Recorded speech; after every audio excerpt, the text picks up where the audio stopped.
जय श्री राधा कृष्ण। सब धाम है फीके श्री राधा रानी के बिना, मेरे ठाकुर जी भी हैं अधूरे श्री राधा रानी के बिना। ब्रज की रज में कोई नाम ना गूंजे श्री राधा रानी के नाम के बिना। परम सुख नहीं है कहीं श्री राधा रानी के चरणों के बिना। बोलो राधा प्यारी की जय, रस बरसाने वाली की जय, ऊंची अटारी वाली की जय, मेरे राधा कृष्ण की जय। अब आज इस वीडियो में आपको अपनी करुणामयी सरकार, अपनी प्यारी राधा रानी की एक बहुत सुंदर सत्य घटना बताती हूँ। आपको पता चलेगा कैसे श्री जी भक्तों पर कृपा करके उनका उद्धार करती है। आपने सुना ही होगा, ठाकुर जी को रिझाना मुश्किल है पर अपनी श्यामा प्यारी को मनाना बहुत आसान है। वो बहुत करुणामयी है, बस प्रेम से उनका नाम ले लो और दिल की सभी इच्छाएं अपने आप पूरी हो जाती है। प्रेम, मन और भाव से इस सुंदर प्रसंग को सुनना, दिल और आंखें ना भर आए तो फिर कहना। किसी गांव में रमा नाम की एक भोली भाली औरत रहती थी। 4-5 साल हो चुके थे उसकी शादी को, लेकिन उसकी गोद अभी तक हरी नहीं हुई थी।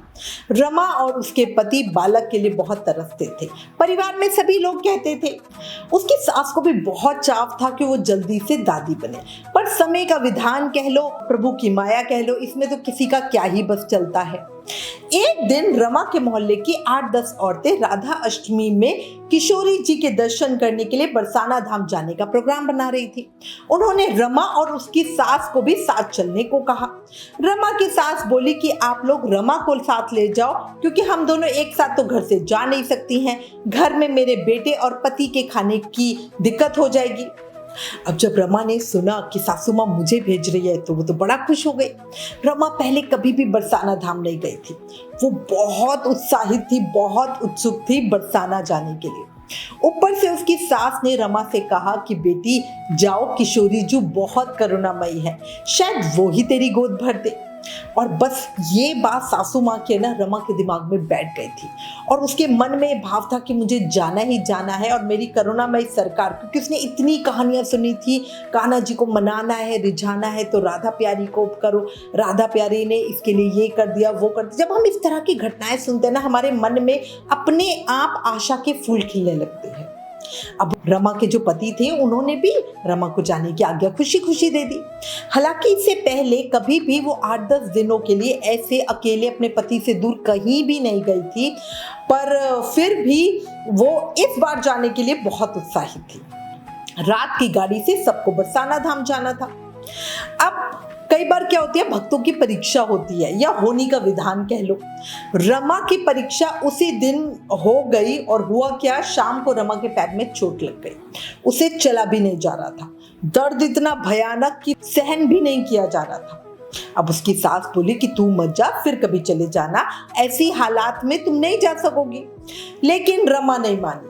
उसने अपने मन में एक होता है ना विचार बना लिया था कि बस मुझे तो अपनी राधा प्यारी के पास जाना है, जाना है, जाना है। बरसाना की किशोरी करुणामयी है, मेरी गोद जरूर भर देगी। बस यही विचार उसको एक शक्ति दे रहा था अंदर से।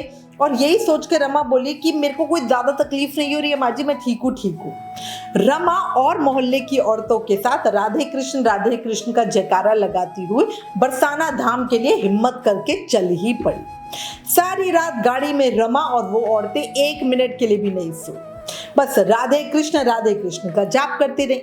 वो ट्रेन से मथुरा स्टेशन पर उतरे। सबसे पहले द्वारकाधीश जी के दर्शन किए। रमा ने पहली बार कान्हा जी को द्वारकाधीश जी के रूप में देखा और एक मुंह से होता ना वाह वो निकला। क्या ऐश्वर्य था, वो तो देखते ही हैरान हो गई। फिर मथुरा से जन्मभूमि गए, वहां दर्शन किए। उसके बाद वृंदावन पहुंचे, बांके बिहारी जी महाराज के साथ जो हमारे और प्रिय ठाकुर जी हैं उन सब के दर्शन किए। आनंदमय स्वरूप, रूप, सौंदर्य देखकर मन बड़ा आनंदित हो गया। रमा तो हमारे बिहारी जी को देखते ही रह गई। उसने बिहारी जी को अपनी इच्छा नहीं बोली, क्योंकि एक होता है ना हमारे मन में एक भाव होता है कि मुझे तो राधा रानी के चरणों में जाना है, मुझे तो उनकी शरण लेनी है। बस ऐसा ही कुछ भाव रमा को भी मन में पक्का हो चुका था। अभी है ना, क्योंकि राधा अष्टमी से 15 दिन पहले ही कृष्ण जन्मोत्सव जाता है, तो उसी समय में कृष्ण जन्मोत्सव की धूम थी और वृंदावन अलग ही एक गरिमा में था, बहुत ही सुंदर सजा हुआ था और ये सब चीज़ें रमा को बहुत भा रही थी। उसने पहले कभी वैसा आनंद महसूस ही नहीं किया था। और हमारे वृंदावन की खासियत है, उसकी हवा में ही राधे नाम है और वहाँ भक्ति महारानी मुझे ऐसा लगता है कि हर पल अपनी बाहें खोले खड़ी रहती है। उस पवित्र जगह वो अपने पैर का दर्द भी भूल गई थी। बढ़िया उसने सुंदर दर्शन किए, रात वृंदावन में रुके, सुबह बरसाना धाम के लिए निकलना था और यही चीज रमा को ताकत भी दे रही थी, खुशी भी दे रही थी और एक उत्साह भी दे रही थी। अगले दिन सुबह ही सब बरसाना के लिए निकल पड़े। बरसाना धाम पहुंचकर सभी किशोरी जी के दर्शनों के लिए चल पड़े। बरसाना में मंदिर की सीढ़ियों पर सब राधे राधे कह के चढ़ती जा रही थी, पर रमा के पैर में चोट होने के कारण वो थोड़ा धीरे धीरे चल रही थी। रमा बाकी औरतों को बोली कि आप लोग अटारी पहुंचो, मैं धीरे धीरे चलकर आती हूँ, आप वहां मेरा इंतजार करना। अब रमा की बात सभी को ठीक लगी क्योंकि सबको पता था भी इसके पैर में लगे और ये तो धीरे धीरे चलेगी और सारी की सारी आगे चल पड़ी। रमा धीरे धीरे राधे राधे कहती हुई सीढ़ियां चढ़ने लगी। अभी वो आधी सीढ़ियां भी नहीं चढ़ी थी कि अचानक से ही जाने क्या एकदम उसे झटका सा लगा, उसका पैर मुड़ा और वो एकदम गिरने को हुई। पर अचानक से एक 7-8 साल की लड़की उसके सामने कहां से आ गई और उसने झट से रमा का हाथ पकड़ लिया और बोली, अरे मैया ध्यान से, गिर नहीं जाओगी। उसने रमा को इतनी मजबूती से पकड़ा कि वो गिरने से बाल बाल बच गई। रमा बहुत घबरा गई थी क्योंकि अगर नीचे गिरती तो बहुत ही बुरा होता। रमा ने अपने आप को संभाला और साइड में बैठ गई और बड़े प्यार से उस लड़की को देखा और बोला, धन्यवाद बिटिया, अगर आज तू ना होती तो आज तो बस मेरा काम ही हो जाता। अब रमा की बात सुनकर वो लड़की हंसी और बोली, अरे मैया मैं ना गिरने देती आपको। जब भी वो लड़की रमा को प्यार से मैया कहती तो उसको बड़ा मन में सुकून मिलता, उसको बड़ा आनंद आता। और एक होता ना किसी चीज की चाह होती है और एक बालक, एक छोटा हमारे सामने आकर उसी तरह से कर रहा होता है तो मन की वो इच्छा और प्रबल हो जाती है। और रमा के मन में भी शायद कुछ ऐसा ही भाव था कि उसकी आंखों से आंसू आ रहे थे। वो लड़की भी वहीं रमा के पास बैठ गई और उससे बातें करने लगी। फिर अचानक वो रमा से बोली, मैया तुम मेरे लिए क्या लेकर आई हो? अब उसकी बात सुनकर रमा थोड़ा हैरान होकर बोली, बिटिया मैं तो तेरे लिए क्या लाती, मैं तो तुझे जानती भी नहीं, तू कौन है? वो लड़की फिर थोड़ा मुस्कुराई और बोली, मैया मैं यही रहती हूँ, सब मुझे प्यार से लाडो कहते हैं, तू भी मुझे लाडो कहना। देख मैंने तुझे गिरने से बचाया है ना, तो क्या तू मेरे लिए कुछ लेकर नहीं आएगी? अब उसकी भोली भाली प्यारी बातें सुनकर रमा मुस्कुराने लगी और एक होता ना दिल को एक सुकून मिलता है, वैसा उसे मिल रहा था। वो बोली, मैं कल तुम्हारे लिए जरूर लेकर आऊंगी, अब मैं 8 दिन तक यही रहूंगी, राधा अष्टमी में किशोरी जी के दर्शनों के बाद ही मैं जाऊंगी। अब वो प्यारी सी लाडो बोली, मुझे तो चूड़ी, कंगन, मेहंदी, घाघरा चोली, माथे पर टीका, गले का हार, बिछुए सब पसंद है, तुम मेरे लिए कुछ भी ले आना। रमा बोली, अच्छा अच्छा मैं तुझे सब ला कर दूंगी। रमा लाडो को प्यार से सहलाती हुई बोली, चल अब मैं अटारी पर जाती हूँ, मेरी सखियां वहां पे इंतजार कर रही होंगी। तो लाडो बोली, चल मैया मैं तुझे छोड़ देती हूँ, कहीं तो फिर न गिर जाइयो। रमा तो लाडो की प्यार भरी बातों से पहले ही मंत्रमुग्ध हो गई थी। अब लाडो ने अपने कोमल कोमल हाथों से रमा का हाथ पकड़ा और वो दोनों बरसाने की सीढ़ियां चढ़ने लगी। अटारी पहुंचकर लाडो चली गई और रमा ने बड़े प्रेम से किशोरी जी और अपने ठाकुर जी के दर्शन किए। बाकी औरतें उसी का इंतजार कर रही थी और सभी औरतों के साथ रमा आराम से वापस धर्मशाला आ गई। वहां आकर रमा की आंखों में बस वो प्यारी नन्ही परी ही बसी हुई थी। वो उसी के बारे में सोच रही थी, वो लाडो की बातों को याद कर रही थी। अगले दिन वो लाडो के लिए बाजार से बहुत सुंदर चूड़ियां और पायल लेकर आई। जब वो मंदिर जा रही थी तो वहीं बीच में सीढ़ियों पर लाडो पहले से बैठी उसका इंतजार कर रही थी। रमा को देखकर लाडो मुस्कुराई, खिलखिला के हंसी और बोली, मैया तुम आ गई, जल्दी बताओ मेरे लिए क्या लेकर आई हो। रमा ने उसको चूड़ियां और पायल दे दी। लाडो बोली, अरे वाह मैया ये तो बहुत सुंदर है, पर ये बता बाकी चीजें कहाँ है? और ये कहकर वो मुंह फुलाकर दूसरी तरफ मुख करके बैठ गई।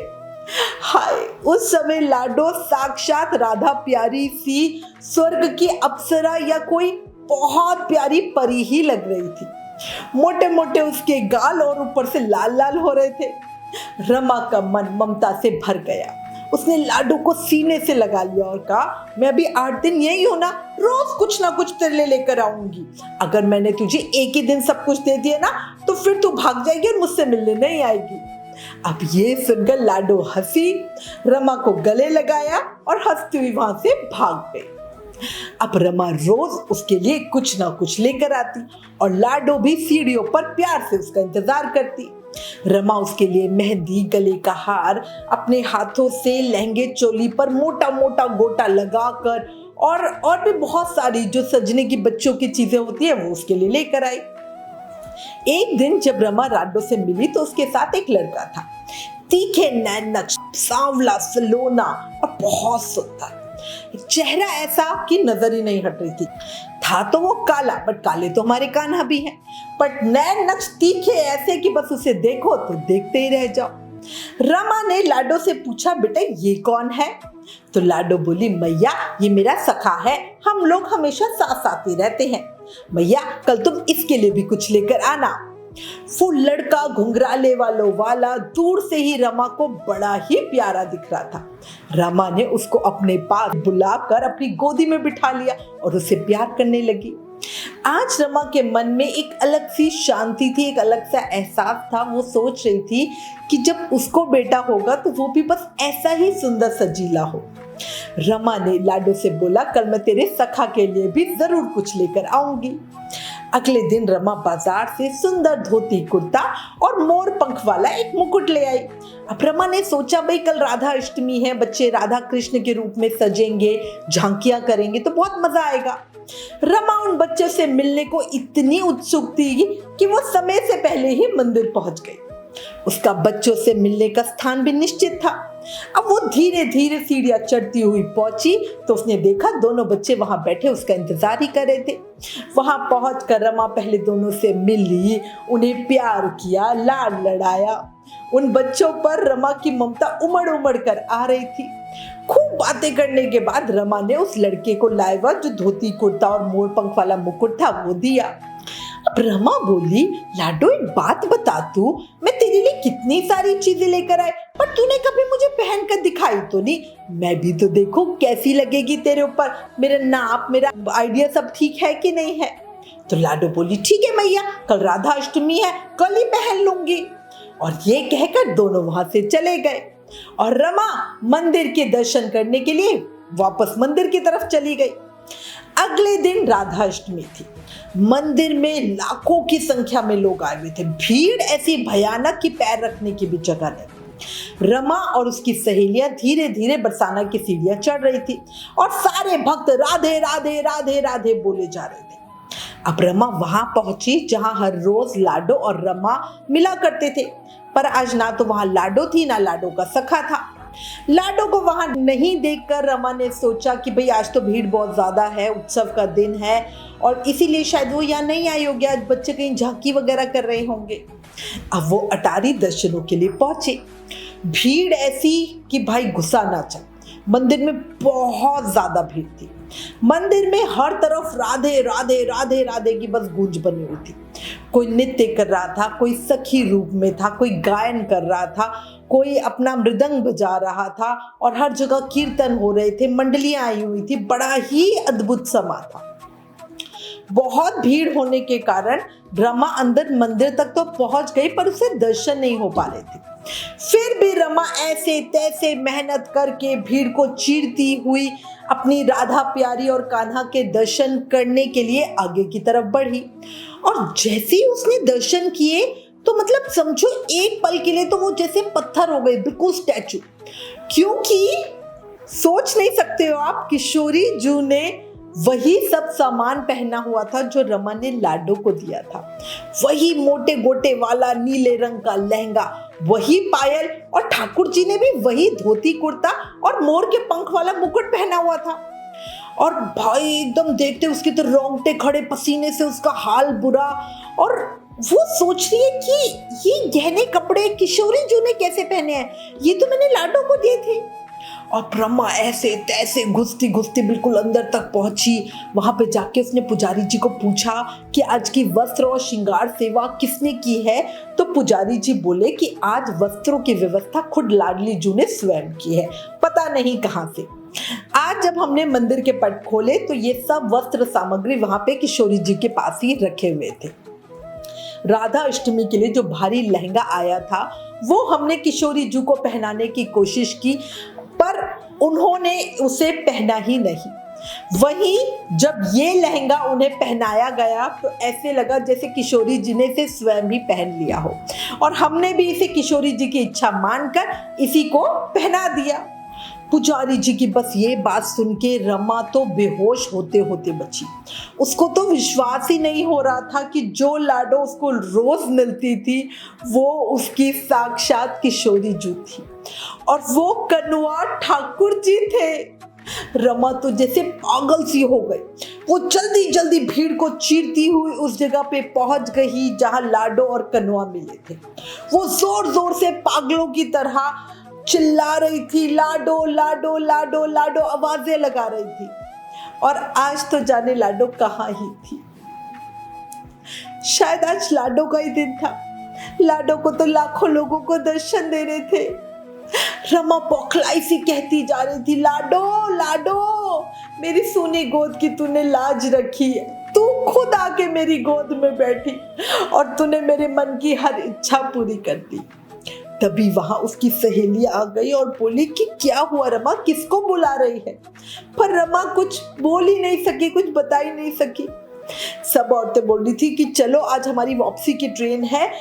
पर ये बात सुनकर तो जैसे रमा को करंट सा लग गया। वो बोली ना, मैं ना जाऊंगी वापस जब तक मेरी लाडो मुझे ना मिलेगी। सब औरतें उसे बोल रही थी पर वो किसी की भी नहीं सुन रही थी, और वो तो बस अपनी धुन में ही लाडो लाडो ही करे जा रही थी। सबने उसको बहुत जोर डाला, वापस चलो, पर रमा टस से मस ना हुई। हार कर सभी औरतें रमा को वहीं छोड़कर वापस चली गई। घर जाकर उसके सास और पति को सब बताया। उसका पति उसे लेने के लिए गया, लेकिन रमा वापस नहीं गई। उसकी बातें सुनकर, उसका हाल जानकर उसका पति भी वहीं बरसाना में उसके साथ ही रह गया। रमा रोज उसी सीढ़ी पे जाके बैठती, आंसुओं से सीढ़ी को धोती, पलकों से बुहारती और अपनी लाडो को बुलाती, कहती अभी आएगी, बस मेरी लाडो आने वाली है, बस आने वाली है। और जब शाम तक लाडो नहीं आती तो उसकी विरह में उसको ऐसी पीड़ा होती जैसे 1000 बिच्छुओं ने डंक मार दिया हो।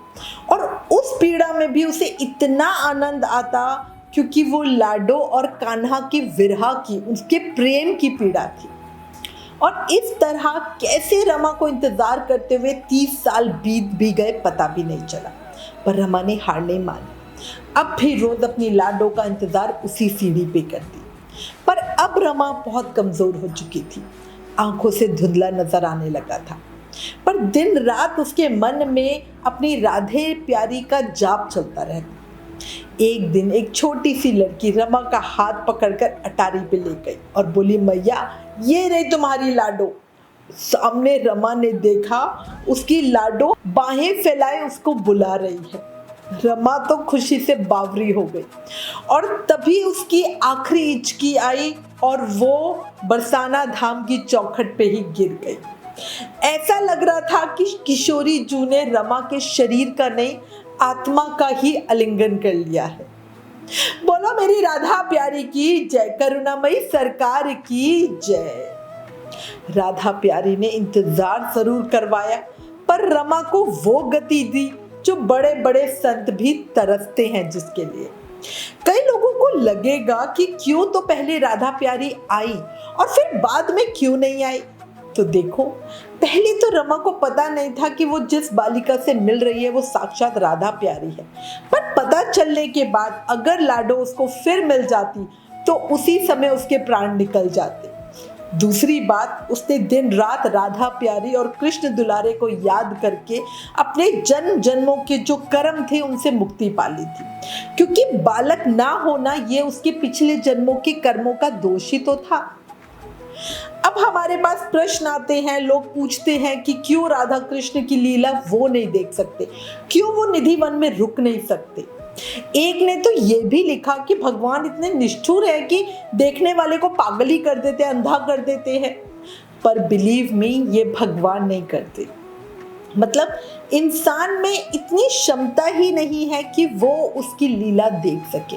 उसकी लीला देखना आसान नहीं है, और जो एक बार उसकी लीला देख ले, उसके रूप सौंदर्य का रसपान कर ले, वो फिर किसी और चीज की चाह करता भी नहीं है। वो कलयुग से बहुत ऊपर हो जाता है ना।